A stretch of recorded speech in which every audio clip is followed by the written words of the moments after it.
Yes. Not only did I came back a long while, but I'm also doing two videos today. Yeah, it must be some weird crazy day. Or I'm just really bored and just trying to make excuse for content. One way or another, this one's nothing so special, but I will be, I guess, chattering along in this video. It's an unboxing video, as you can clearly see. And usually I don't get Funko Pops. I usually don't get pop figures. I think they're a waste of money. I think they have no future value in the far future because they seem like a waste. You can get your hands on them anywhere. They're not rare. If they do have rare ones, I don't care about them. I feel like they can make a Funko Pop figure for any kind of show, movie, book, or whatever. And I don't know. They seem lazy.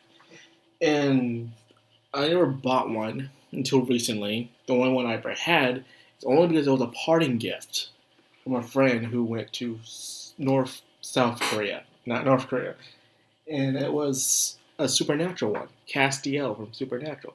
The only actual TV show I truly care about. Yes, I still watch Power, Walking Dead, and stuff, but Supernatural is my most favorite. And Castiel is my favorite character. Right next to Dean, they're best friends. I probably need to get myself a Dean one as well. So, Castiel. Besides that, never really bought one until I found out. I'm a big fan of The Runaways. Like I said before, The Runaways is my most favorite graphic novel of all time because it's one of those many novels that really took me out my very spot of despair and being depressed. It seemed like every time I was depressed at a certain moment in my life, there's always a book I pick up that just cheers me up. And it becomes so good. I share it with my friends. I make new friends there, and then they like it, and they start sharing around, and it becomes really good. I remember this first started off when I was in middle school, and I enjoyed my situation, and it was Fruits Baskets. And then later on, it was Brave Master. Then I went to high school, and I was actually doing well in high school. I was getting popular, and I was about to actually ask out a girl I like until suddenly I had to move far into the country, and then it was just a very depressing time for me until I picked up a book series called The Runaways. By the way, this school had no manga. The manga it did had only had missing volumes and barely nothing there. It even had a few comics, but that was it. You can tell the people here didn't really care for the nerd culture. They did not. This was a school of hustle and beatdowns and drug addicts and future prostitutes. No lie. Well, anyways, not joking by the way. So I'm not going to say all jokes aside. That was all a true story. I picked up The Runaways that day, and I read the first volume, and I read the third volume. They didn't have a second volume. I found out that they had a lot of volumes at my local library. So I went there to get it, and that's when I really started going to the library again. I used to go to a lot when I was reading the Fruits Baskets and the Rave Master, but I went back again thanks to The Runaways and Negima to it, by the way. But mainly The Runaways, because The Runaways was rare and it was unique to me.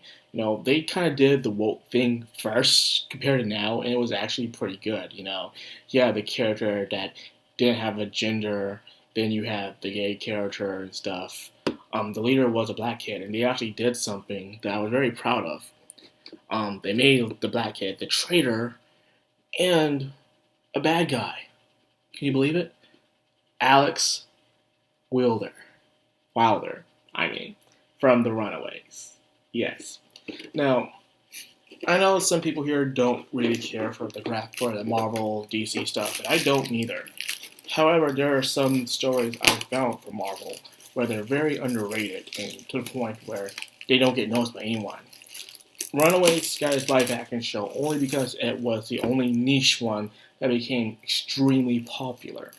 Because who was really talking about The Runaways? In fact, Runaways was supposed to have its own movie, in theaters until they decided to do when Disney sold off when Disney bought Marvel, and then they decided to do the cinematic universe. So the Runaways was supposed to have its own thing. And the thing I like about the Runaways is that they weren't heroes, nor were they bad guys. They were people who just wanted to be left. They're a group of teenagers who want to be left alone. And if there was trouble inside causing them their peace, they would come and stop it. And that was it. But of course, there'll be people, superheroes and supervillains, that will come along and just try to ruin their peace. So they would have to run away again or fix the problem by any means necessary. They were involved with the Civil War by a small part, but they were also majorly involved in the Secret Invasion, which the Secret Wars with the Skrulls, which was very important, by the way. They did when they met the Young Avengers. They met the Young Avengers twice. They even had an alternate universe where the Runaways were the Young Avengers instead. That was also an interesting thing. So the Runaways was pretty cool. And my most favorite character is Alex Wilder. Why Alex Wilder is my favorite character is because he was the original leader of the group. He was the brains, and growing up, there weren't many black leaders. And we had Static Shock and stuff, which was pretty cool. But Alex Wilder really spoke to me because he was the actual nerd of the group. Yet he was smart. And then when I found out he was, spoilers by the way, he was the traitor who was working with the Pride the entire time, which was their parents, I was like, oh my goodness, this is crazy. I went mad. And even when he died at this thing, I was upset, but not wasn't, can they kill them off? It's because I really liked the character. He was a cool character. He didn't have any powers, but he was super smart. He was a very good strategist. The only problem was that even though he had a nice long-term plan, he never had a true finishing conclusion to end his plan, to execute the plan completely, which was his greatest weakness. So, before I open it, we'll tell about the story of Alex Wilder. He was one of the 6 kids whose parents were part of this evil secret organization called the Pride, which would sacrifice a child every time they had this ritual to give to these gods. And the gods would feed upon the innocence of the soul in order one day to recreate the world into the way that can please their father. However, only 6 were allowed to go into this new Eden to start over. However, there are 12 members of the Pride. So, however, one day, one of them got pregnant and someone else was pregnant. So they decided, let's just give the new world to our children. So they were planning to do that. So they were doing everything for the sake of their children. However, the kids found out. Alex found out way early, but he saw them as heroes instead. He believed it was good that they would restart the world. Alex actually enjoyed that. So he was trying to bring them all together. But however, he also found out that some people were trying to betray them. So where only 2 pairs of family can go inside the Pride instead. And that's what happened. But anyways, turns out Alex was actually on his parents' side. And he was so cool at a point where he was able to control his ex-girlfriend's staff of 1. Because no one can really control the staff of 1 unless you're very, very smart or good with magic. Even those who were good with magic couldn't control the staff of 1. But he could. He was just a regular human. He was also using Chase's Fistigons in his goggles and was also able to get Gert's dinosaur under his control. Damn, what's wrong with me today? So after that, his plans got foiled because he didn't do a very good end game, and he got burnt alive by these gods. So he went to a version of hell where everything wasn't on fire, but instead he was inside a white room, where eventually he met these gods again, and he was mocking them at the end. And through this, he was somehow able to talk to Molly somehow to give her advice throughout the show, to give her a warning. So yeah, Alex was a pretty cool character. He even had plans to, just in case something happened, to resurrect himself just in case.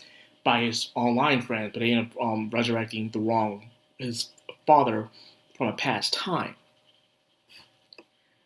So what was Alex doing while he was in hell? Alex was being taught by the world's evilest men in the world. Attila the Hun, Hitler, Joseph Stalin, and plenty of other evil dictators and rulers who were teaching him the ways of their mistakes and everything else. So Alex was learning all these strategies and all this stuff. He was smart, but he was really more of a master strategist of anything. So he wasn't like Tony Stark where he can invent anything he wanted. He was a guy who can come up with a plan, a very good plan. But he knew his weakness was that execution, that end game. So when the leaders of the Runaways, mainly Nico and Chase, were kind of adults in a way, and they were adventurers undercover, Lucifer's son actually brought back Alex from the dead. That's right. Alex came back from the dead to help Nico learn how to control the Staff of One, to truly master it. And that's what happened.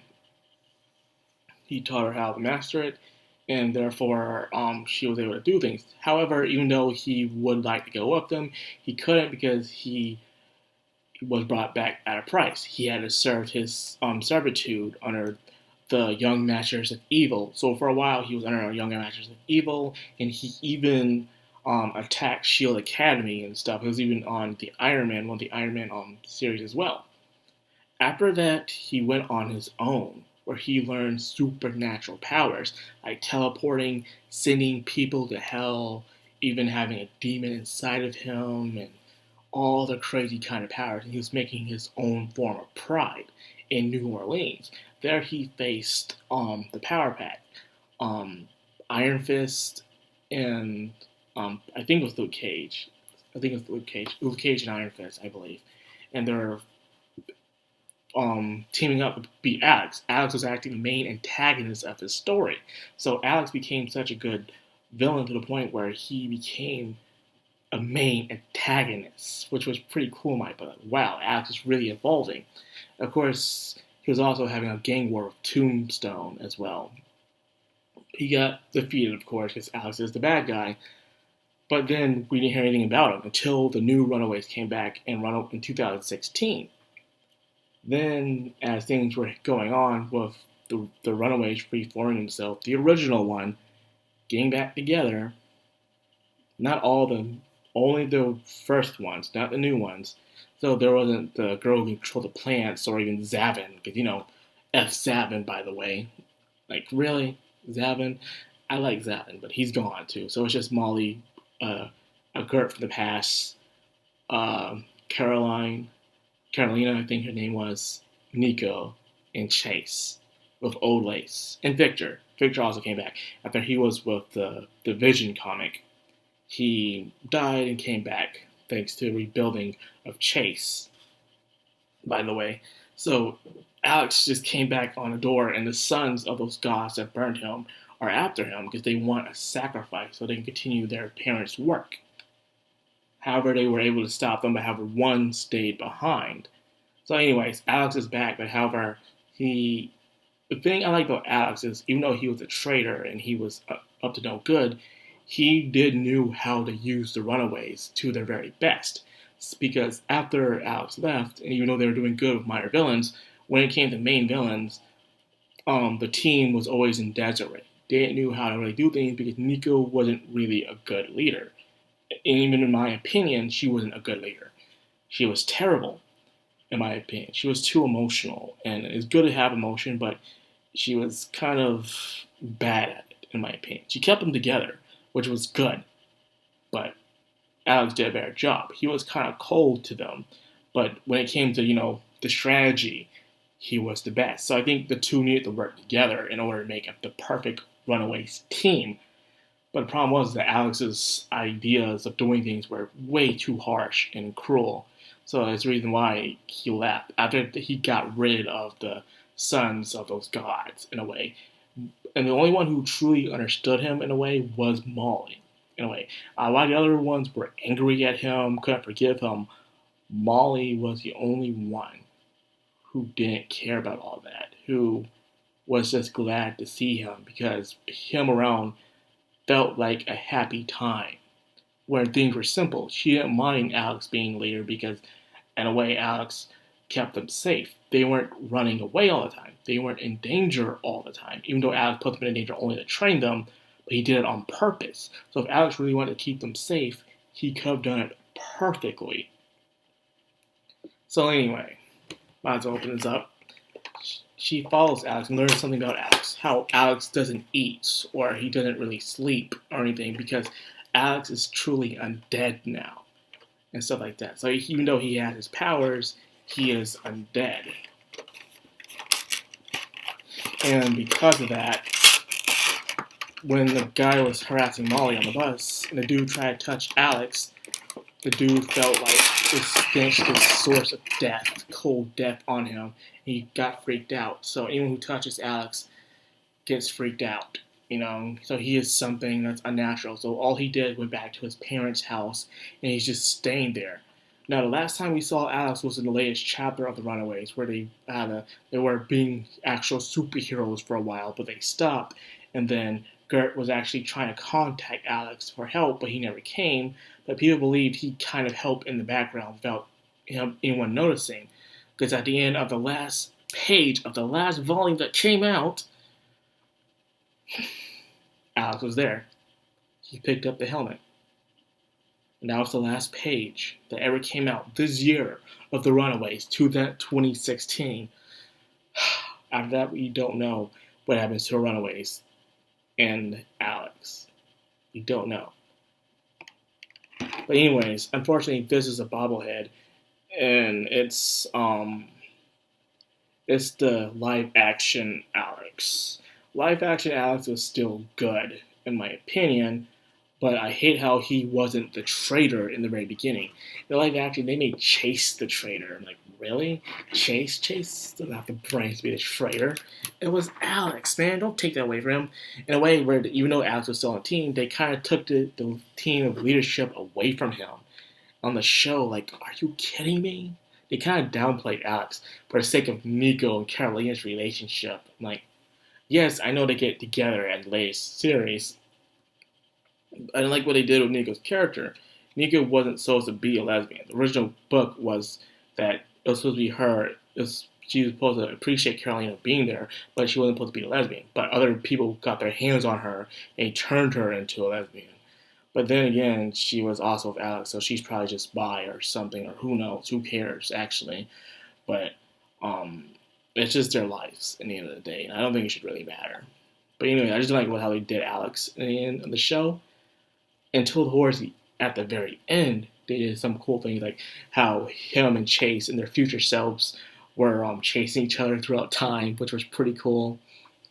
Then there was also where Cloak and Dagger, where Cloak or Dagger, one of those two touched Alex, and they saw a future where Alex betrays them anyways, having all their powers. So they were teasing that, like, oh yeah, Alex is still going to be bad at the very end, and they're like, nice. But unfortunately, the show ended, and it's not coming back. It had 3 seasons, so I could count my blessings, and I will buy the Blu-ray to the show because I do love the Runaways. Heck, I had nothing of the Runaways around me, for God's sakes. But anyways, that's why Alex is one of my favorite characters in Marvel and graphic novels. Also, one of my favorite villains as well, you know. He didn't care about taking over the world or anything like that. And I think the problem was he was a kid with a lot of potential, but really didn't know what to do with it. You know, he was lost. When he came back, he knew what to do. Even though he tried to follow in his father's footsteps by creating his own pride, he failed.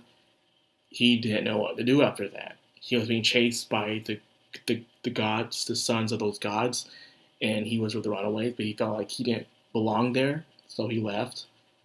He just didn't know what to do with himself.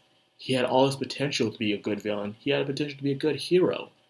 But he just didn't know what to do because he didn't have the proper guidance. He didn't have anyone around to really tell him what to do with himself. And because of that is why he's one of my favorite villains, because he is lost. A perfect example of wasted potential, both story and product. I feel like they should use more of Alex Wilder. Get him in other cameos and other things, make him a proper villain or anti-hero or something, where he's only there for his own reasons and his own needs. And that is it. I know this video is very long only because I really, really love this character. I love him because he's amazing, he's cool, he's smart. He's everything I felt like I was in high school and even now, where he didn't act the type of black that people wanted you to act in school and stuff. And because of that, they say you aren't black. And it kind of offended me in a way, made me feel made me kind of not appreciate myself a bit. But seeing someone like Alex, where people say we have potential of being something, we don't know what to do with that potential sometimes because we're not properly guided and we're just living through the motions of life. That's why I love this character. I can relate to this character a lot. So that's why I found out that this was the last one. The other ones are still on sale. I guess no one really cares about the other ones besides Nico and Caroline because, they're a ship. But this one was the last one, and I have it on Amazon. I think they do have the small ones, the small runaway ones, which I'll probably get later on down the road. But this one I had to get because it was the last one. I didn't have a choice, people. I'm probably getting myself a poster. I want a poster of it, of the Runaways 2, somewhere on this wall. I can't get one. Can't find one. The only one they have on display, are the live action ones. And do I really want a live action one on my wall? I want one with Alex with a cool pose. Or when he betrays them, he says, "Aren't you proud?" And he has the Fistigons, the staff of one, the goggles, and Old Lace behind him. I want that as a poster, but I can't find one. Maybe I could make one on display it myself. I'll have to find it out if I can. I'll be a happy man. I'm sorry. I just love Alex. Alex is a cool character, okay, for me. He's my most favorite characters in Marvel, and probably in graphic novels as well. So anyways, sorry about the rant. It's just that when I talk about something I like a lot, you can see I can talk for hours. Just like Mushoku Tensei, which I need to buy the volumes. I've been behind on buying the volumes, which I will buy them next week, and I will be reviewing them too. So hold on to that. I will be doing that. So anyways, this video's been long enough. So I hope you guys enjoyed it. If you did, like, comment, subscribe, and of course hit that bell icon. This has been the Madcrown on Anime, signing out. And please, give the Runaways a try. You'll love it.